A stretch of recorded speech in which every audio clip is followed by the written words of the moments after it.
Ah, okay, I see. I think I see what you're saying. Okay, so y equals x squared, 4x squared. So that's just a really steep parabola. So there you go. There's y equals 4x squared. And then you have y is equal to negative 2x plus 6. So let's just say 6 is here, just so I can fit it in. Is that vaguely what it's supposed to look like? It's not a very straight line, is it? Let's see what I can do here. Now I just have to move the dot. So I guess the trick is do your dot after you drew the line. Okay. So are you sure it's supposed to be around the y-axis? Is that what it says? Yeah. Okay. So Yeah, so let's go over the x-axis, not the y-axis. This is a little bit nicer for us. So the first thing is to draw the reflection. So there, it's not bad right there. So what's this one going to look like? Right here, right here. So there's your reflection. So after you draw your reflected two-dimensional shape, what do you draw next? Did it ask you to do this with cylindrical shells? Yeah, absolutely did. So my lines are going to be, let's say, like right there and right there. So what's this shell going to look like? Here's that shell. And it goes around to the back. I'm not going to draw that. That's the front half of it. Now, what's the one challenge to, well, there's a couple, but what's the main challenge to setting up this cylindrical shell? So, okay, so let's rewind a little bit then. Yes, what is this going to be in terms of?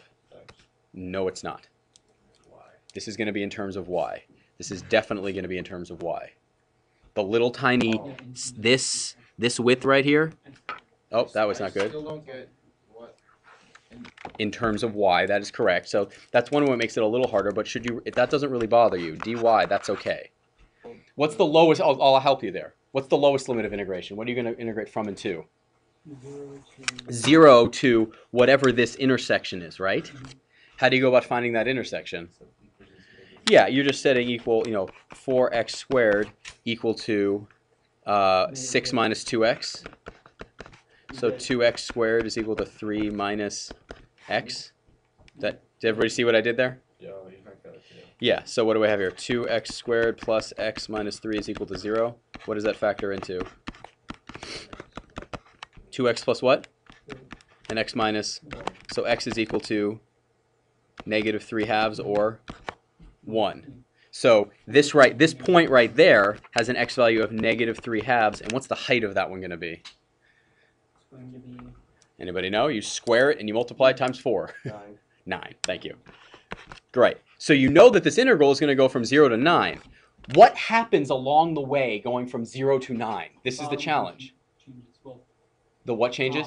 No, you can say, no, we're looking sideways now, so you can say bottom and top. Which changes? The top changes, right. Was it the bottom or So look, it was kind of a poor choice to pick this band to start here, right? Because what happens at that point? No, excuse me. It's not bad, actually. I'm sorry. That one's fine. But as it gets down, this gets wider and wider and wider, right? But then what happens when you, it changes right there. Yeah. So there's two different types of cylinders here. There's the type I just drew, and what else is there? The one separated at So there's also one right like this. And what are the boundaries on that cylinder right there? 0 to 1. Well, not 0. Well, sorry. Sorry, you will integrate from 0 to 1, but what I'm saying is it's the same function as the upper and the lower bound. It's the same one. You'll isolate x, and you'll get a plus or minus, so you'll have 2. The point is, can you do this with cylinders with just one integral? No. No. You have to do it in two integrals. So the first one is the height right here. How do you figure out how? That's the first break, is what I'm saying. So how do you figure out what that is? Well, you know it's at negative 3 over 2 and 1. What point is this right here? When x is 1? That's 4. 4, right, exactly. So we're doing this in terms of y. So our first integral is going to go from 0 to 4 of something dy. And what are we going to add to that? 4 to 9 of something dy. You need 2 of them. You need to break it into 2 because the upper bound changes. The lower one stays the same the entire time. What do we need everything to be in terms of if we're in dy land? Has to be in terms of y. Well, we have, which one do you want to do? The upper one first or the lower one first? Do you want to do 4 to 9 first or 0 to 4 first? Let's do 4 to 9 first. Let's do 4 to 9 first. So what's the upper function on 4 to 9? We already kind of know what it is. Y equals... 2x, or Oh, sorry, we need x, right? Yes. X equals what? X equals X y- equals 6 minus y over 2. So we know the upper bound for this one is 6 minus y over 2. And then what do we have to subtract from it? the negative- So what is this? X squared is equal to y over 4. So x is equal to plus or minus the square root of y all over 2. So which one do we take? the negative. We want the one where the x's are negative, because along this path right here, all the x's are Negative. negative. Yay! So what do we subtract? Well, you add I know, but what do we subtract? the square root of y. No, we subtract negative the square root of y all over 2. Sorry about that. That's fine. I'm just trying to be doing one more step here. Yeah. dy. So that's the 4 to 9 one. The one from 0 to 4, it's bounded by, on the right, the positive one, so the square root of y over 2. And what are you subtracting from it? The negative square root of y over 2. Not positive. And it's dy. If it's the positive one, we're back to 0 and everything falls apart and we're not that happy. Yeah, that secant thing, yeah. So there they are. Are those integrable? Sure, you can integrate those. I mean, this one's kind of nice. What happens to the 2's? They cancel. It's going to be half of it and plus the same, so it's going to be the integral of the square root of y. Yeah. You just have to realize you have to do this in 2 integrals. Yeah. So, how many different types of rotational solids do you see? Well, have we looked at? We've looked at cylindrical shells, and we've also looked at... What would the washer look like on this one? Do you think the washer would be easier to do on this one or harder? Easier. It's actually easier on this one. So what would the washer on this one would be easy, because how many integrals do you need? One. You just need one. So this one would be in terms of what if we did washers? Oh, wait, hold on. We totally didn't finish this right here. We totally didn't finish this right here.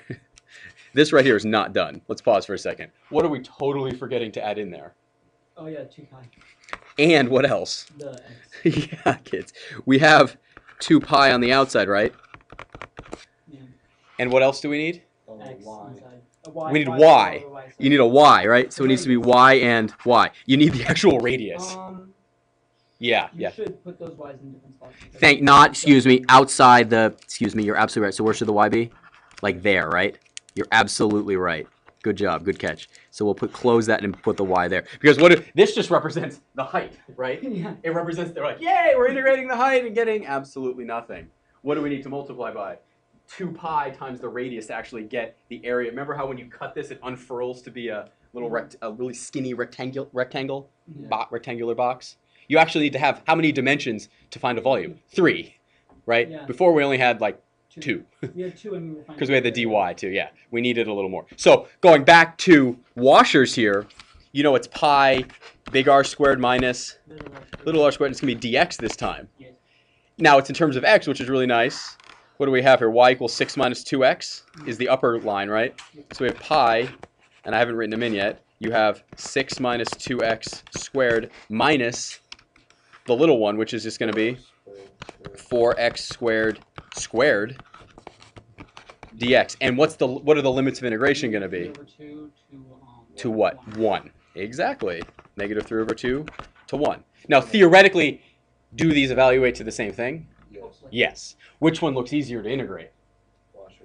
The washer one. So remember, you asked before, when Yeah. we've tried to find an example. Where is a washer one going to be nicer? Well, right here. We found one. I was like, it's going to pop up sometime. There it is. This is not the best notation. Which part am I referring to right here? That.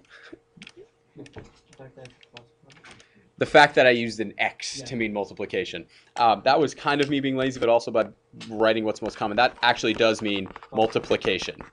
This does not mean, in this case, it does not mean cross product. Exactly. You generally stop using X for multiplication back in like Algebra 1. You stop doing that. Yeah. This is one place it comes up. Work equals force times distance.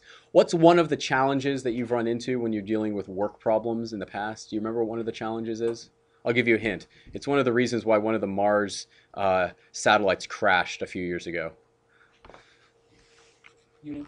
Yes, so what are the units on this going to be? Newton. Newtons, exactly. And what's the other way to write newtons? Kilogram meters per second squared, kg meters per second squared. Not the Celtic. Okay, so W is going to be 11.76 times 0.7. And what's the unit on this going to be called? Joules, exactly. So you multiply this times 0.7 and you end up with 8.232 joules. Okay, so that's a nice clean answer, and it just had to do with some multiplication. Second part asks, how much work is done lifting a 20-pound weight 6 feet off the ground?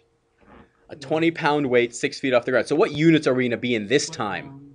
Now we're going to be in foot-pounds. So in this case, work is equal to force times distance. Okay, so what do we substitute in now?